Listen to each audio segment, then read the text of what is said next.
We live in a world where digital technology has become inseparable from almost everything we do. Whether it's work, socializing, or entertainment, it's all connected through our devices. While these innovations have made life more convenient, they've also created an environment where we are constantly bombarded by information, notifications, and stimuli. And that constant connectivity comes with a cost. The reality is that digital overload, the flood of information and endless screen time, is taking a toll on mental health for many of us. Bismillahirrahmanirrahim. Assalamualaikum warahmatullahi wabarakatuh. Sahabat Dokter Tifa dimanapun Anda berada. Akhir-akhir ini Anda merasa nggak sekitaran mungkin 3 sampai 5 tahun terakhir itu banyak sekali orang-orang yang depresi, menderita gangguan mental, lambat belajar kalau ini terjadi sama anak-anak dan remaja, banyak sekali kasus bunuh diri, banyak sekali kasus KDRT, itu sebenarnya terjadinya tuh kenapa sih gitu. Nah, sekarang saya mau mengajak Anda untuk meninjau, ya, untuk mengkaji apakah digitalisasi yang terjadi sekarang begitu masif, penggunaan teknologi, penggunaan internet, penggunaan apa pengaruh sosial media itu bisa nggak sih menyebabkan gangguan mental gitu? Dan ada nggak patomekanismenya dari sisi neuroscience ya? Jadi ini kan kita sekarang ini di tengah gemerlap gegap gempitanya era digital, di mana informasi aduh mengalir nggak ada filter tanpa henti. Dan kemudian manusia juga semakin bergantung pada teknologi, kita nggak perlu ketemu, kita bisa ngobrol lewat sosmed dan sebagainya. Jadi ini adalah sebuah ironi ya, ironi-ironi yang menggugah pemikiran. Semakin terhubung dunia dengan digital, semakin banyak individu yang juga merasa isolasi, jadi kayak ngerasa sendiri. Jadi kemajuan digital ini apakah menjanjikan kenyamanan, efisiensi, dan akses tak terbatas, atau justru membawa konsekuensi yang tidak terduga dalam bentuk gangguan mental. Karena saat ini amat sangat banyak meledak kasusnya luar biasa, kasus-kasus depresi, sampai ke skizofrenia, kecemasan, gangguan tidur udah pasti, sampai adiksi digital atau kecanduan digital. Yang ini adalah menjadi bayang-bayang bagi kita semua umat manusia. Kesejahteraan psikologis yang nanti akan memengaruhi produktivitas dan kehidupan dari manusia modern yang sekarang ini ada di abad 21. Ini. Jadi apakah digital ya era digitalisasi dan penggunaan digital yang sangat masif ini menyebabkan perubahan atau evolusi dari sisi kognitif, perubahan dalam cara otak bekerja? Ternyata iya. Jadi kajian-kajian banyak sekali yang memperlihatkan bahwa sistem sistem saraf manusia itu kan mengalami evolusi selama ribuan tahun ya. Dan dalam lingkungan yang terus-menerus dinamis, ada perubahan fisik, perubahan fokus, perubahan lingkungan, perubahan kegiatan, pekerjaan, ya. Dan pada era digital sekarang ini sangat memengaruhi ketergantungan pada komunikasi langsung. Dalam kurun waktu beberapa dekade saja, dalam kurun waktu kayak 30 tahun aja ya, otak manusia ini dipaksa beradaptasi luar biasa dengan landscape digital yang sama sekali berbeda dengan manusia yang zaman di dahulu, abad 20 apalagi abad 19 ya.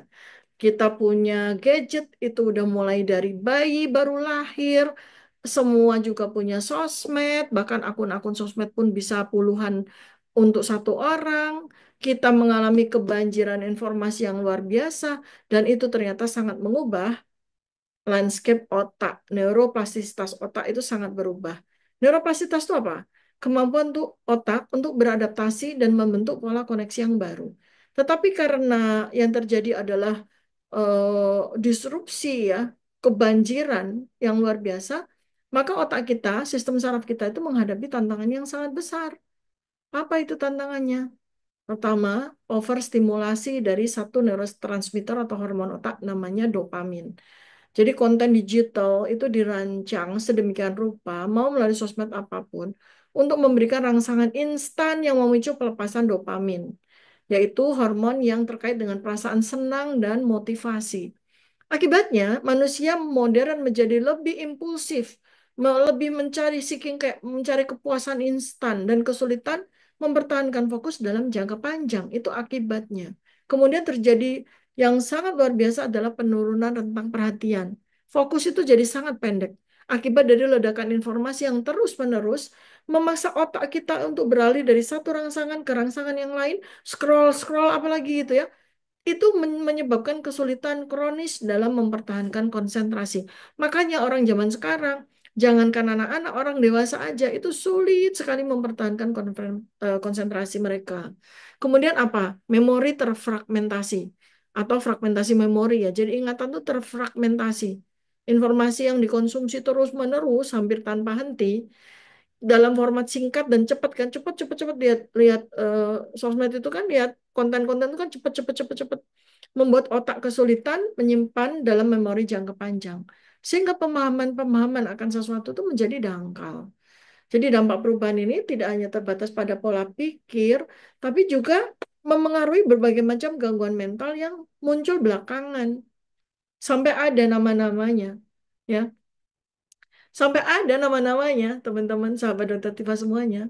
Ya, antara lain ya, namanya itu depresi digital. Depresi digital. Ini ketika kehidupan virtual yang sekarang ini menjadi sebuah kehidupan baru bagi manusia, ternyata bikin susut loh kebahagiaan. Terus patomekanisme dari sisi ilmu kedokteran neuroscience-nya tuh gimana? Jadi depresi itu kan gangguan kompleks yang terjadi itu akibat ketidakseimbangan neurotransmitter, kemudian adanya perubahan struktur otak dan faktor-faktor psikososial. Nah, era digital itu memperburuk risiko depresi yang tiga tadi dengan mekanisme-mekanisme. Pertama adalah orang melihat realita virtual dalam lingkup kehidupan sosial itu kan tidak realistis. Karena media sosial, sosmed itu membanjiri manusia dengan gambaran kehidupan orang lain yang telah dipermak gitu ya, nggak sesuai dengan faktanya, tapi dibikin, di-create, dikurasi dengan sempurna, seakan-akan kehidupan orang lain itu jauh lebih baik daripada kehidupan kita. Kan begitu tuh sosmed itu ya. Nah, otak manusia ya ketika kemudian menghadapi hal tersebut itu mengalami semacam kontraksi ya, mengalami kontraksi itu, mengalami kontraksi, kemudian merasa bahwa kehidupan orang lain itu jauh lebih bagus, dan ini yang menghasilkan sebuah distorsi dari persepsi diri. Kita membuat kita menjadi tidak bahagia, menyebabkan kita menjadi tidak puas, ketidakpuasan yang kronis, dan akhirnya membuat harga diri, self-esteem itu rendah secara kronis juga. Karena terus-menerus melihat kehidupan orang, kehidupan influencer, kehidupan artis, yang wow, wow, wow gitu ya. Itu membuat kompleks dan akhirnya mempengaruhi struktur otak. Dan mengakibatkan badai neurotransmitter, ketidakseimbangan, dan mengakibatkan depresi digital. Kemudian apalagi? Terjadi disregulasi neurotransmitter atau hormon otak. Jadi tadi yang udah terganggu itu adalah dopamin, sekarang yang terganggu lagi adalah oksitosin. Oksitosin itu hormon yang memperkuat hubungan emosional antara satu orang dengan yang orang yang lain, dan oksitosin itu juga berguna untuk mengurangi stres. Nah, komunikasi digital yang sangat minim kan ekspresi wajah dan bahasa tubuh, kita nggak bisa lihat body language orang, nggak bisa lihat bahasa tubuh orang selain yang udah dikurasi, yang udah di-create sedemikian rupa, itu membuat oksitosin, respon oksitosin yang keluar itu tidak sama. Dan itulah yang kemudian membuat orang semakin merasa kesepian karena oksitosinnya itu tidak terlepas dengan baik ya, dan mengalami semacam isolasi gitu ya, kayak merasa terisolasi karena tidak merasakan bahwa yang dilihat dengan apa yang dialami oleh diri sendiri itu sama gitu. Dan itu yang membuat orang semakin depresi, orang semakin merasa feel so lonely gitu ya. Kemudian habis itu kalau dari sisi fisik, jadi paparan cahaya biru kalau kita pakai gadget begini kan ada blue light ya dari gadget di malam hari itu akan menekan produksi melatonin. Melatonin ini adalah hormon mahkota yang memengaruhi kecerdasan kita, memengaruhi memori kita, memengaruhi derajat dan kualitas dari tidur kita. Sehingga bahaya sekali ya teman-teman, sahabat Dr. Tifa semuanya, kalau Anda tetap pegang atau dekat sama gadget sama HP pada saat Anda tidur. Jadi lebih baik dijauhin deh, sekitar 2 meter dari kita atau jauh deh ya, penonaktifin karena kita sangat butuh tidur. Gangguan tidur yang kronis ya itu menyebabkan perubahan dalam aktivitas di otak nih di pusat memori, pusat perilaku, pusat kognitif dan juga korteks prefrontal ini. Ini kan ada triangulasi yang berperan dalam regulasi emosi dan itu sangat mengganggu ketika produksi melatonin tertekan gara-gara blue light atau cahaya biru dari gadget. Hasilnya apa? Risiko depresi dan kecemasan makin meningkat. Habis itu terjadilah kecemasan kronis. Karena sosmed, digital itu memicu secara bawah sadar, itu memicu perasaan takut yang berlebihan. Kita menjadi cemas, menjadi takut, menjadi menjadi merasa selalu terancam secara bawah sadar karena lingkungan-lingkungan yang dibuat oleh lingkungan digital itu adalah lingkungan yang distopia, lingkungan yang tidak sesuai, lingkungan yang delusif, bahkan sampai lingkungan yang halusinatif. Dan sistem saraf kita terus-menerus menghadirkan situasi waspada yang terus-menerus. Ya, kasihan deh pokoknya otak kita tuh, saraf kita itu pokoknya kasihan deh dengan situasi sekarang. Banjir informasi, overload ya, sehingga sistem saraf simpatik kita itu benar-benar yang terus modenya fight or flight, fight or flight, fight or flight. Jadi kayak menyerang atau lari, menyerang atau lari, menyerang atau lari terus menerus dari sadar, subsadar, bawah sadar. Sehingga itu meningkatkan yang namanya hormon kortisol atau hormon stres ya. Seperti itu tuh teman-teman bahayanya ya. Jadi memang ternyata di dunia digital sekarang ini tidak kemudian membuat orang menjadi happy, tidak membuat orang menjadi bahagia, ternyata malah menyusutkan kebahagiaan. Ada lagi tuh yang istilahnya FOMO, tahu kan? Fear fear of missing out. Jadi kayak takut kalau ketinggalan informasi atau takut ketinggalan berita dari orang lain. Ini ya. Jadi otak manusia itu kan secara evolusioner ya, itu dirancang untuk mempertahankan ikatan sosial. Jadi kita nih otak manusia itu bekerja salah satunya itu adalah mempertahankan ikatan sosial antar manusia. Dan kita itu dengan gadgetnya kan dipaksa untuk terus terhubung, terus terhubung. Bahkan dalam kondisi yang tidak siap sekalipun kita terus terhubung. Jadi ikatan sosial ini menjadi sangat overload ya. Dan itu kemudian ternyata menimbulkan stres dan kelelahan mental. Apalagi sahabat dokter Tifa semuanya, kalau ternyata terjadi cyberbullying ya, cyberbullying atau anonimitas digital. Jadi kan banyak banget kan kayak buzzer, ternakan gitu-gitu. Yang enak aja dia mencaci maki orang dan dia tidak perlu harus menggunakan nama aslinya, anonim aja semacam Fufu Fafa gitu ya. Nah, ini kan dia membuat orang yang dia jadikan sasaran caci maki dia itu itulah cyberbullying ya. Cyberbullying dan anonimitas digital itu ya fufu fafa itu. Karena interaksi digital yang terus menerus itu menghilangkan empati dan memungkinkan pelecehan dan intimidasi karena sangat mudah dilakukan cuma pakai jari aja ya. Terus habis itu gimana dengan individu yang menjadi korbannya? Ya, ini kalau bukan Pak Prabowo ya orang biasa gitu. Dia akan mengalami aktivitas amigdalanya yang sirkulasi emosional itu dan kemudian mengalami hiperaktivitas sehingga membuat menjadi makin takut, makin stres dan terjadi PTSD, post traumatic stress disorder. Apalagi kalau ada sebuah stres yang berkepanjangan seperti pada masa COVID seperti kemarin ya. Jadi aduh ini hal-hal yang sama sekali tidak disadari tetapi benar-benar terjadi dan benar-benar memberikan efek-efek yang amat sangat negatif. Terus terjadi adiksi digital juga, terjadi kecanduan digital ya, kayak nggak bisa pisah dari gadget. Nggak cuma kecanduan video game, nggak cuma kecanduan sosmed, tapi benar-benar yang mekanismenya itu seperti kecanduan narkoba gitu, sahabat Dokter Tifa. Benar-benar kayak kecanduan narkoba, apa apa aja tuh, dopamin dan reward system. Jadi kayak orang jadi tergila-gila merindukan like, komen, notifikasi, ya kan? Itu adalah apa sesuatu yang sangat diinginkan sehingga memberikan lonjakan dopamin, ya. Dan akhirnya kan mengakibatkan adiksi kan. Wah, dia uh, ngapain bikin konten apa-apa yang aneh-aneh yang ini dia rindu dengan like-nya. Itu kan itu tuh artinya dia udah kecanduan dopamin. Dan kecanduannya tuh persis banget seperti narkoba. Otak jadi mengembangkan toleransi, Jadi kalau sudah toleran kan butuh lagi stimulasi yang lebih besar gitu kan. Jadi kadang-kadang kayak influencer atau siapapun yang terkenal gitu ya sebagai tokoh eh, artis digital itu, kadang saya suka berpikir, aduh mereka ini bikin salah sama banyak orang ya karena membuat orang tuh menjadi begitu kecanduan terhadap dopamin tadi.